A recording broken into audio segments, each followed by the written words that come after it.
Innal hamdalillah nahmaduhu wa nasta'inuhu wa nastaghfiruh wa na'udzu billahi min syururi anfusina wa min sayyiati a'malina may yahdihillahu fala mudhillalah wa may yudhlil fala hadiyalah. Asyhadu an la ilaha illallah wa asyhadu anna Muhammadan abduhu wa rasuluh alladzi la nabiyya ba'dah. Ya ayyuhalladzina amanu taqullaha wa qulu qawlan sadida yuslih lakum a'malakum wa yaghfir lakum dzunubakum wa ma yuti'illaha wa rasulahu faqad faza fawzan 'azima. Subhanaka la ilma lana illa ma 'allamtana innaka antal alimul hakim. Rabbi shrah li sadri wa yassir li amri wahlul 'uqdatam min lisani yafqahu qawli. Faqala Allah ta'ala fil Qur'anil Karim, a'udzu billahi minasyaitonir rajim. Wabtaghi fima ataqallahu daral akhirata wala tansa nasibaka minad dunya. Ya sadaqallahu azim. Kita bersyukur pada Allah Subhanahu wa taala yang sampai saat ini masih memberikan kita kesehatan, ya, nikmat iman dan Islam. Kita bersyukur pada Allah. Bahkan sampai saat ini kita masih diberikan juga nikmat luang dan waktu sehingga kita semua masih bisa thalabul ilmi. Jadi kalau kita mengingat kembali tema pembahasan kemarin itu kan zaman tuh yang makin canggih, ya, nambah taat atau nambah lalai gitu. Ya kita sudah memahami gitu bahwa memang zaman yang canggih ini rentan sekali membuat kita lalai gitu. Kita akui itu. Ya. Tentu kita sebagai seorang muslim yang berusaha menjadi hamba Allah yang taat gitu, ya, tidak bisa membiarkan diri kita ini terjerumus dalam kelalaian-kelalaian. Sebagai orang yang beriman, hidupnya itu harus jelas, harus terarah gitu, ya. Nah, maka dari itulah pembahasan tema pertemuan ke-12 ini insya Allah akan membahas satu tema yang masih satu alur dengan tema kemarin. Permisalan dulu aja. Misalkan kita bekerja di suatu perusahaan, bos kita menggaji seminggu itu 300.000 gitu, ya. Nah, tentu kan setelah kita mendapatkan gaji itu kan harus dibagi-bagi, ya. Mana nominal saldo untuk kebutuhan utama atau kebutuhan pokok, mana nominal saldo untuk sampingan. Ya, teman-teman semua, ya, kita semua juga tahu kalau uang yang kita punya nggak kita bagi-bagi, nggak kita kelola, ya teman-teman semua tahu akhirnya banyak masalah yang terjadi gitu. Masalah yang terjadi itu misalkan yang harusnya itu uang untuk makan tapi kita pakai untuk jajan, ya kita nggak bisa makan nanti gitu. Ya banyak lah berbelit gitu. Nah, kan di situ tuh ada, setelah kita mendapatkan gaji dari bos kita, tentu kan ada pembagian mana ini kebutuhan yang pokok nih, ini yang sampingan. Misalkan tadi yang 300.000 itu kita makan sehari 30 kali 7 kan 210.000, ya. Nah, kan kita gaji 300 nih.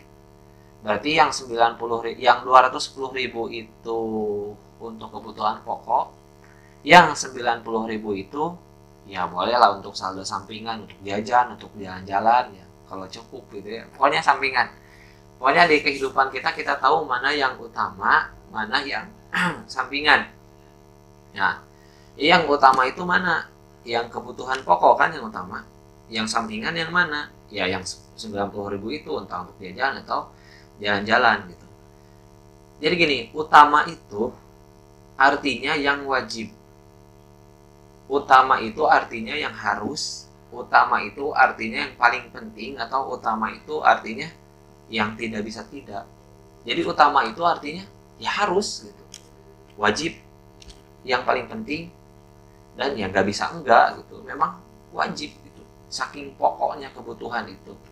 Kalau sampingan ya artinya sambilan, ya tidak perlu bahkan tidak penting gitu.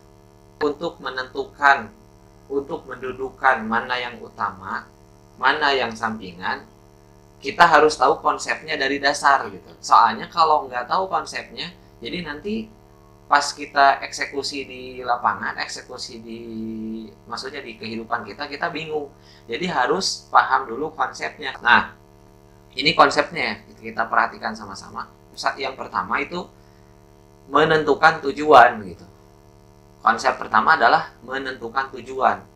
Misalkan kita mengambil satu titik A misalkan ya, titik A, kemudian sampai titik E. Titik berangkat kita dari A, titik tujuan kita dari E.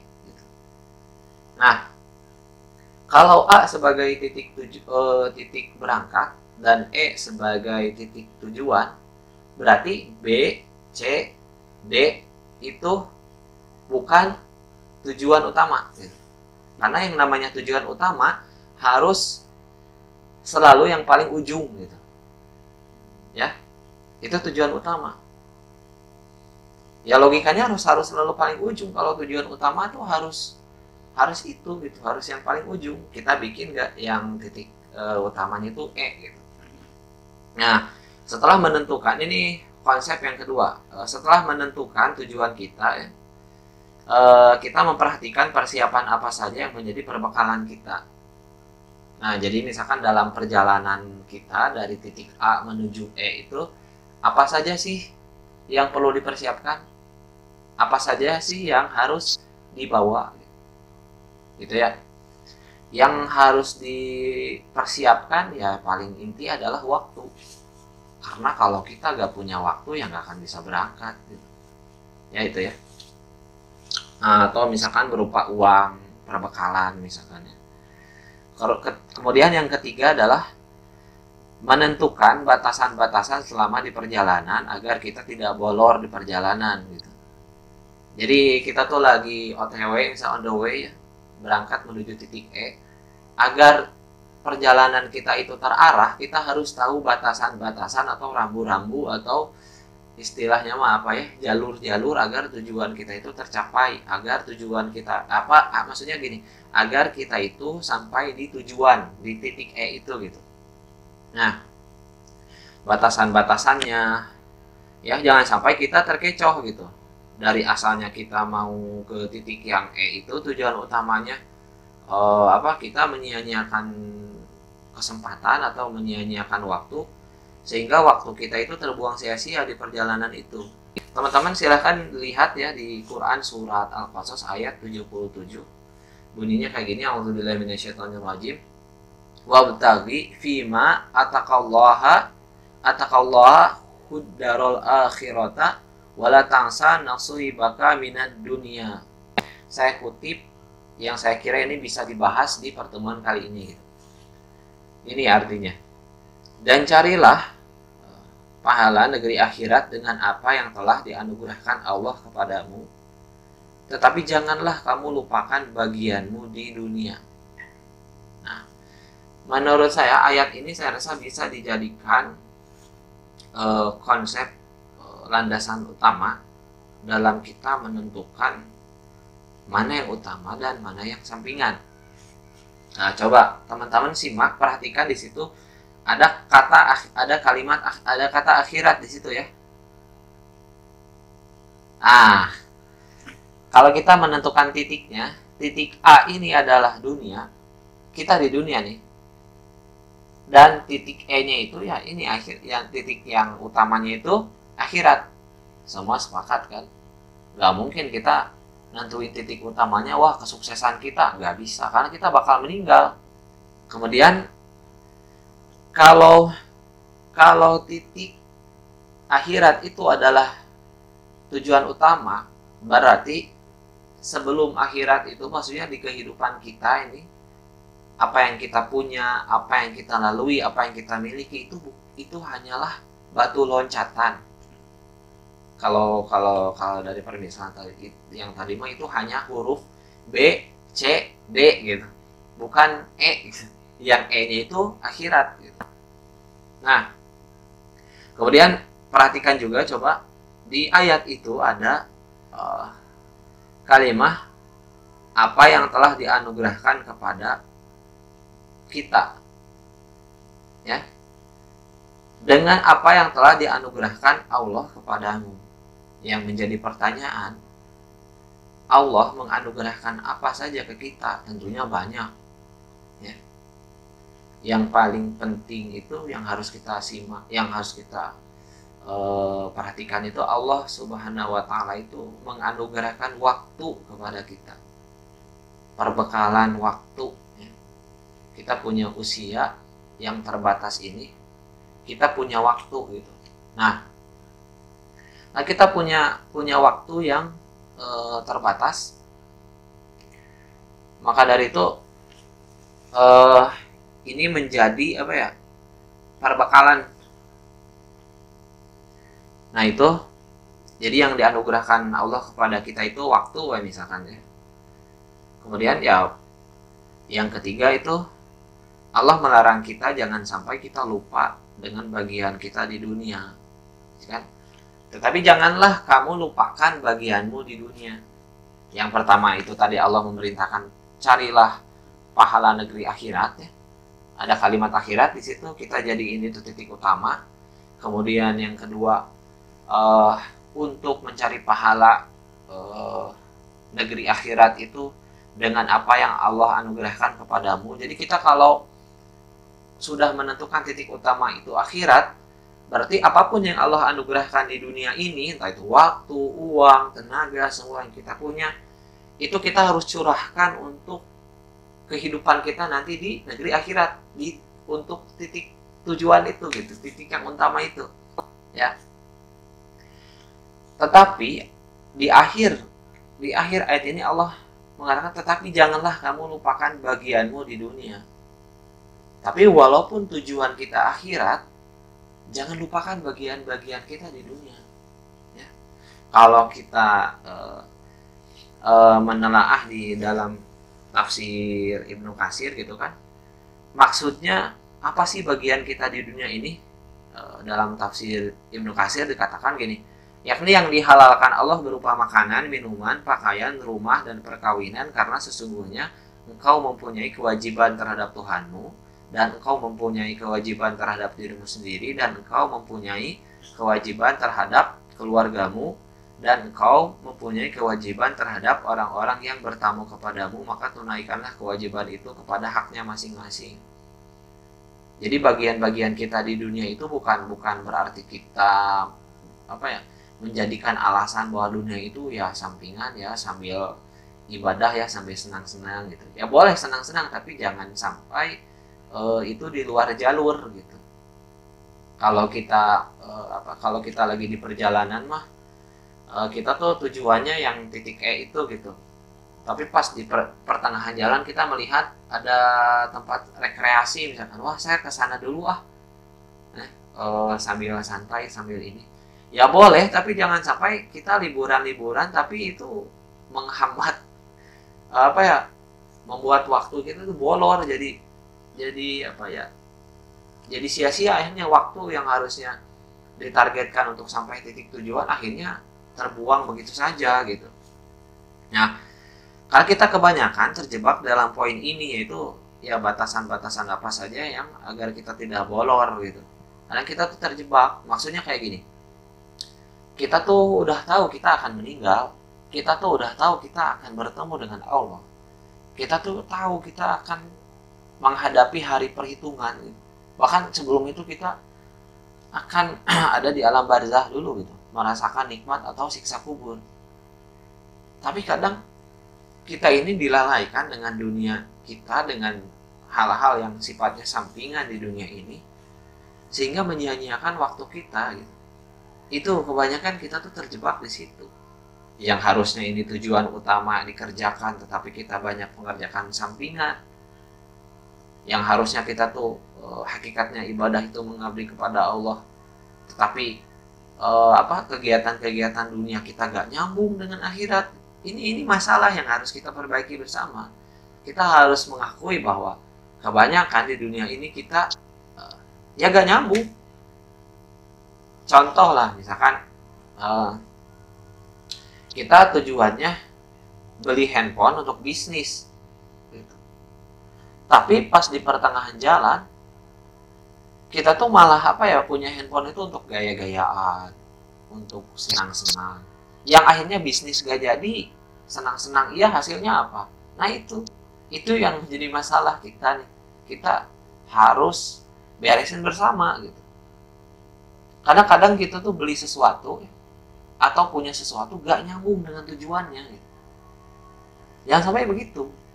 Makanya pembahasan ini kita dudukan bersama ya, mana yang utama, mana yang sampingan. Dengan konsep yang tadi, loh ini ayatnya, semoga ini menjadi inspirasi buat kita semua. Nah gitu ya. Ini tanami dulu konsep yang 3 itu, tanamkan dalam pikiran kita gitu. Setelah kita pahami bersama dengan maksud didudukin mana yang utama, mana yang sampingan, itu akan jelas nanti orientasi kita, tujuan hidup kita. Nanti insya Allah makin setiap hari kita akan mantap dalam menentukan ini kita kemana nih arahnya. Ini kita mau kemana nih? Ini waktu kita buat apa nih? Umur kita buat apa nih? Wah ini mumpung sehat kita buat apa nih? Gitu. Itu insya Allah akan semakin jelas. Jadi mana yang utama sudah jelas, akhirat gitu. Itu titiknya. Mana yang sampingan gitu. Ya segala sesuatu yang bukan utama gitu. Ya. Jadi segala sesuatu yang bukan utama itu misalkan ya kegiatan hobi kita itu sampingan. Apapun yang kita punya saat ini ya itu bukan dijadikan tujuan, tapi itu sampingan. Atau jabatan, kita punya jabatan itu sampingan. Kita punya status sosial ya itu sampingan. Kita punya profesi kerja di bidang itu sampingan. Kita kuliah itu sampingan, kita sekolah itu sampingan. Gitu ya. Dudukin dulu semuanya itu sampingan di dunia ini, sampingan. Kemudian nanti kita cari kuncinya. Setelah ini udah didudukin ya, akhirat utama, sampingan ya segala sesuatu yang ada sampai saat ini. Maksudnya sukses menjalani kehidupan ini teh ya dunia sukses, akhirat sukses gitu. Tapi nyambung antara dunia dan akhirat itu nyambung, klop gitu. Gitu ya. Nah, jadi kalau menurut saya pribadi harusnya dunia ini ya dunia yang kita miliki saat ini harus digunakan sebagai alat untuk mencapai akhirat gitu. Intinya itu sih. Jadi sampingan-sampingan yang kita punya itu jangan sampai malah melalaikan kita. Harusnya itu mempengaruhi tujuan utama kita. Jangan sampai apa yang kita punya saat ini malah membuat tujuan kita itu rusak gitu. Nauzubillah min dzalik gitu. Ya.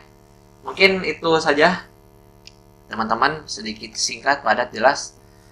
Tapi saya pengen setelah ini ada obrolan yang yang semoga obrolan itu bisa membuka pikiran kita bersama. Silakan.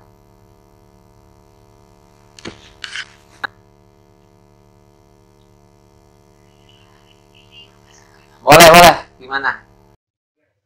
Oh, boleh tanggapan, tambahan, bebas pokoknya. Bagus. Ya, lebih bersyukur tambahan biar siapa tahu ada yang kelewat gitu.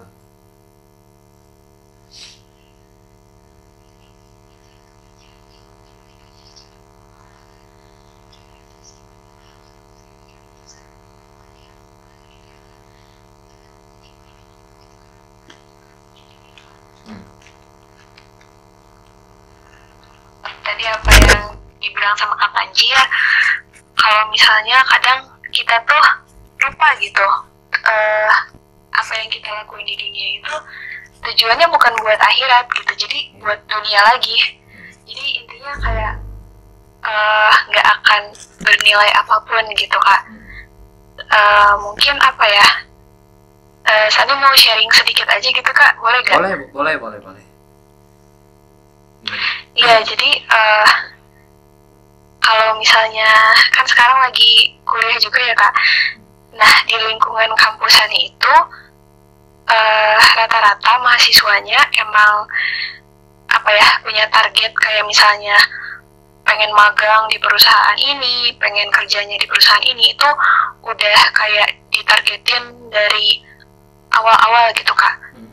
Terus emang dosen di sana juga kayak apa ya, misalkan setiap ngasih pembelajaran atau apa, itu pasti kayak contohnya kayak misalkan iya kalian harus gini gini gini supaya nanti bisa ke perusahaan ini, supaya nanti kalian tuh hidupnya kayak gini, biar kayak gini. Jadi apa yang dikaji sama dosen-dosennya juga kebanyakan itu dunia lagi gitu.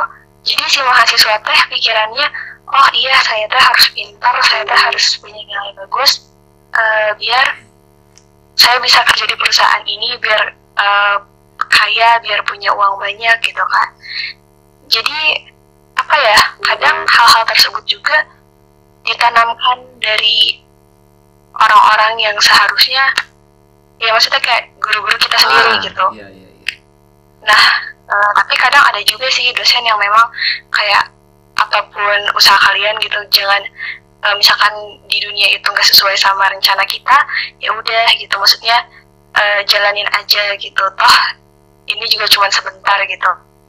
Tapi ya itu tadi sih Kak, jadi mahasiswa itu kebanyakan ya itu berambisinya terhadap dunia lagi gitu. Jadi masih jarang gitu Kak untuk yang menyelaraskan kehidupan dunia tuh buat akhirat gitu.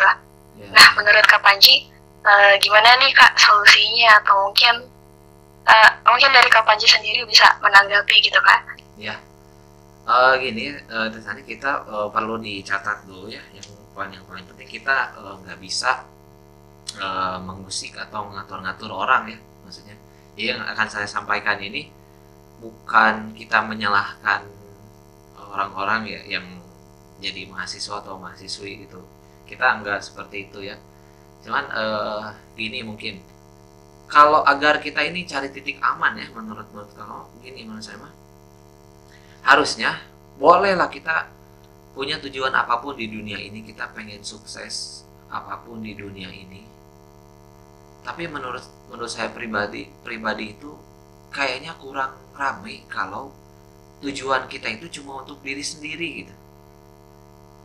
Harusnya tujuan kita ini itu paling minimal ya, minimal ada efeknya lah untuk keluarga, atau lebih luasnya itu untuk masyarakat gitu. Ilmu yang bermanfaat gitu. Jadi semua tujuan di dunia ini boleh, bahkan mubah gitu, bahkan kita pengen sukses di bidang apapun ya boleh. Cuman referensi tambahannya ya harus ya Quran itu tadi gitu. Jangan sampai tujuan-tujuan yang sifatnya sampingan itu jadi utama gitu. Niatnya coba lebih dieksplor lagi niatnya gitu, bukan cuma untuk diri sendiri, tapi lebih luas lagi dari diri sendiri gitu.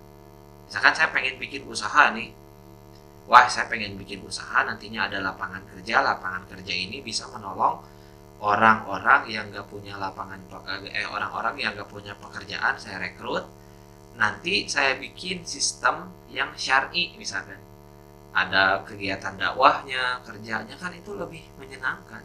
Ada bagi-bagi ada bagi-bagi ilmunya, kan itu lebih menyenangkan. Jadi niat apapun boleh, tujuan apapun yang sukses di bidang apapun ya, kalau anak-anak, kalau orang-orang kuliah gitu. Tapi coba si ilmunya itu, apa yang dia dapat itu dieksplor lagi, tujuannya yang lebih luas gitu. Intinya saya percaya. Siap Kak. Terima kasih Pak. Benar. Intinya saya percaya semua rencana kita bebas lah mau sukses di bidang manapun. Insya Allah kalau kita yakin ya, insya Allah akan tuntun ilmu yang dia miliki itu akan bermanfaat dan bisa dieksplor dan bisa mempengaruhi kehidupan, bisa mempengaruhi tujuan utamanya. Itu mungkin namanya. Silakan. Tesannya kalau ada tambahan lagi biar pembahasannya lebih naik boleh, atau teman-teman yang lain boleh.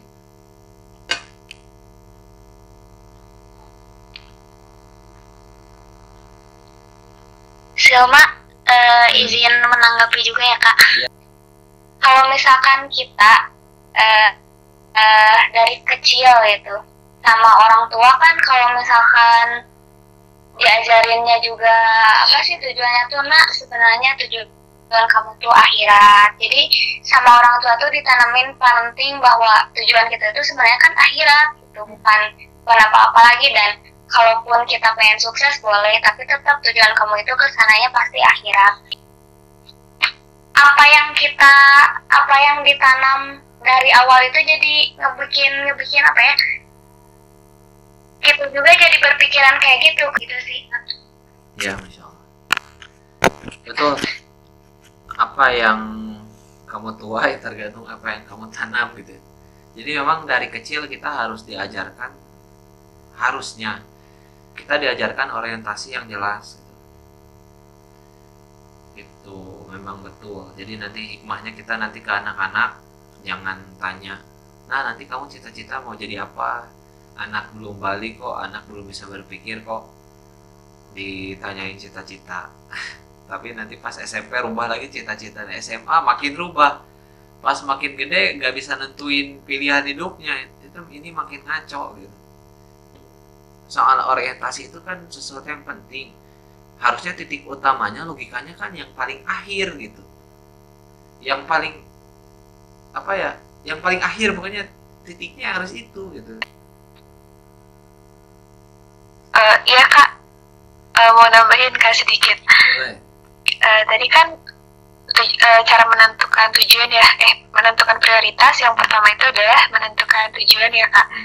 Nah sebenarnya kalau misalnya saling mengamati gitu ya Kak, dari keadaan sekitar gitu, entah itu dari teman-teman atau lingkungan, kadang orang itu sulit untuk menentukan tujuan karena itu tadi gitu Kak, dia apa ya, mungkin bisa disebabkan karena keadaan diri dia sendiri gitu. Kayak gitu tadi, orang-orang itu sulit untuk menentukan prioritas. Mungkin salah satu faktornya karena faktor keadaan dia atau keadaan keluarganya atau keadaan lingkungannya gitu Kak. Keadaan seseorang juga, background dia juga berpengaruh besar gitu terhadap diri dia untuk menentukan tujuan. Nah itu benar. Jadi memang kadang kita melihatnya di lapangan, betul kayak Tesani tadi, keadaan itu memang sangat mempengaruhi tujuan. Ya bersyukur kalau kita tuh di dalam dengan lingkungan yang orientasinya yang kayak kita nih udah didudukan gitu, akhirat gitu. Tapi yang menjadi masalah adalah kita tuh bergabung dengan orang-orang yang mempengaruhi tujuan yang belum tepat gitu. Ya maka dari itu memang intinya sebetulnya yang harus mempengaruhi tujuan kita itu adalah ilmu sebetulnya. Referensi isinya ada ilmu, sumbernya dari mana gitu. Ya sumbernya yang paling kuat ya harus dari Tuhan ya. Allah yang menciptakan kita, Allah yang tahu yang paling terbaik buat diri kita. Referensi kita apa? Allah. Kalau kita pengen tahu yang terbaik di mata Allah, ridho menurut Allah, ya Quran dan tuntunan Nabi SAW dengan yang setelahnya itu generasi para sahabat, tabiin, orang-orang soleh setelahnya gitu ya. Sama Afif, barangkali ada tambahannya, silakan. Ya tambahannya mah Pak, jadi kalau misalkan dalam kehidupan kita sehari-hari sudah menentukan tujuan yang jelas ya, sebenarnya tekad atau cita-cita itu tidak akan pernah bisa berubah gitu. Kalau misalnya sudah mantap ya teguh ke keyakinannya gitu, kalau misalkan kita mau, kalau misalnya urusan dunianya ini tapi tetap prioritasnya urusan akhirat gitu kan, yang akan sampai kita kehilangan kendali lah atas diri kita sendiri, maksudnya nggak akan pernah terlalu lalai gitu kan, terlalu lalai untuk mengikuti hawa nafsu kita seperti kesenangan yang sifatnya duniawi lah ya. Kalau misalkan seperti itu ya mungkin lingkungan sekitar juga memang harus berpengaruh, seperti halnya kita kan seperti ini membahas ilmu agama itu kan, saling sharing, saling mengingatkan. Nah itu sebenarnya membantu supaya kita bisa lagi mendekat kepada Allah. Iya betul. Iya Habib, benar-benar. Ya semoga ya kita ini lagi merintis suatu lingkungan yang memberikan pengaruh positifnya Habib ya. yang dimana Iya agar betul. tujuan kita Jadi apanya yang dengan utama itu rutinitas setiap minggu dengan seperti ini juga, ya alhamdulillah lah gitu, bisa membantu mengingatkan nah kita itu ya, iya benar supaya jangan lupa, itu jangan terlalu banyak terleha-leha, sudah amat tiap hari Jumat ke suka bari dudutan gitu kan. Masya Allah. Benar. Terus kadang-kadang juga kan masuk telinga kanan keluar telinga kiri. Iya. Jadi ya alhamdulillah semoga bisa dapat pembahasan yang menarik setiap minggunya, yang Amin. ringan-ringan saja dulu lah, Betul. ringan-ringan dulu. Jadi kita juga mengamalkannya bersama-sama, bisa nggak terlalu berat ya untuk ya, sama lah saya juga baru-baru hijrah. Masya Allah. Jadi yang ringan-ringan untuk diamalkan, terus tidak memberatkan secara mental, juga mudah diaplikasikan sehari-hari gitu lah Tani. Ya, alhamdulillah. Ya, itu dari Apip ya. Ya, kita juga berharap besar teman-teman semua, mudah-mudahan ya kegiatan tarbiyah rumah singgah alaikum ini atas izin Allah berjalan terus dan khususnya bisa memberikan pengaruh yang baik untuk kita semua, bisa ngecas keimanan, membuka pikiran kita. Dan kalau soal literatur sih insya Allah kalau kita terus dicas nanti Allah akan menunjukkan jalan-jalannya, maksudnya akan menunjukkan ilmu-ilmunya, Allah akan membukakan ilmu-ilmu untuk kita semua. Teh Ajizah dulu gimana? Teh Ajizah?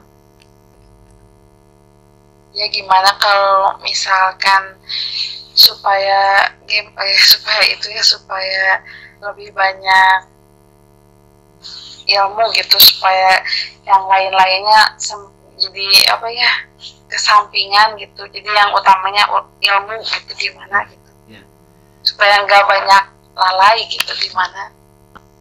Ya, yang pertama tentu kita berdoa pada Allah Subhanahu wa Ta'ala. Kita terus berdoa setiap hari, setiap waktu, meminta kepada Allah untuk diberikan hidayah berupa pemahaman, ilmu, ya, khususnya hidayah taufik. Gitu.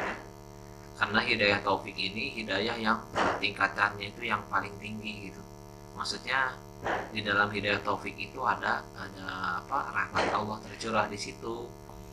Dengan Teh Ajizah ikut seperti ini juga itu sudah ada hidayah taufik dari Allah, ada dituntun. Karena tidak belum tentu gitu. Sedikitlah orang-orang yang mau menyimak, mendengarkan ilmu, itu sedikit banget gitu, mirisnya di zaman sekarang tuh.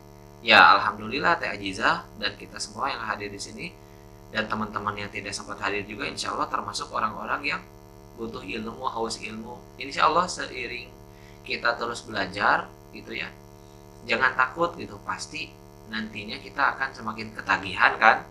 Nah nanti kita tahu secara otomatis bisa memilah-milih, oh ini kesampingan, ini sampingan nih, ini utama nih ya. Kita tutup saja dengan doa. Rabbana la tuzigh qulubana ba'da idh hadaitana wa hab lana min ladunka rahmah innaka antal wahhab. Rabbana atina fid dunya hasanah wa fil akhirati hasanah wa qina adzabannar. Aqulu qouli hadza wa astaghfirullah li wa lakum. Wassalamualaikum warahmatullahi wabarakatuh.